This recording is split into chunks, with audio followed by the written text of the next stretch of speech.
Hey there, folks. Been a long time. Sorry, been busy. Hashtag new shit. Shit so new I haven't saved it yet. So let's give it a shot here. We are a product of our environment, and I fully blame my dad for my romantic style. You see, my dad had a flair for being overly lovey-dovey in his approach towards my mother. Rarely was he not touching her in some way, shape, or form. Usually it was gentle embraces and strokes across the cheeks. I think she was pinched more than a bar mitzvah boy. Her name was rarely used in the house, and as his mental status started to fade away, those names became more and more elaborate. It became a game between the two of them. He didn't know how much time he had left. Take every loving moment for its fullest and let that other person know exactly how you feel, even if it took 2 to 3 hours to realize just what the hell you were talking about. See, that's what I thought about love growing up. That's what I thought love was. That's how I saw married couples interact.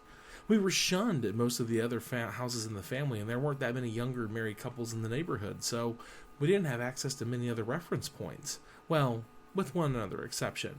We've always been movie addicts, and if there's any true teacher of how romance is supposed to look, it has to come from celluloid. So yeah, teenage dating was awkward, and it was hurt a lot. That didn't ease up going into my 20s. You see, I'm a product of my upbringing, a product of my environment. I love like a sugar-soaked bag of leftover rose petals, Disney style. You see, it wasn't until later in life that I knew pet names weren't regular and PDA isn't always appreciated. I didn't know that you weren't supposed to open every door except out of courtesy, and I always thought that the sappy good boy was supposed to get the girl in the end. Dating has always been awkward. Now that I'm married again, those tendencies are starting to creep out like a re-release from the Disney vaults. When I first met my wife, she thought I was trying to get into her pants. Perhaps there was a nugget of truth there. However, she also realized it was the way I was wired. The day she met my parents and hung out for a full day, she knew exactly where it came from and just how honest I'd been about her. I'm a product of my environment, and I can't help who I am.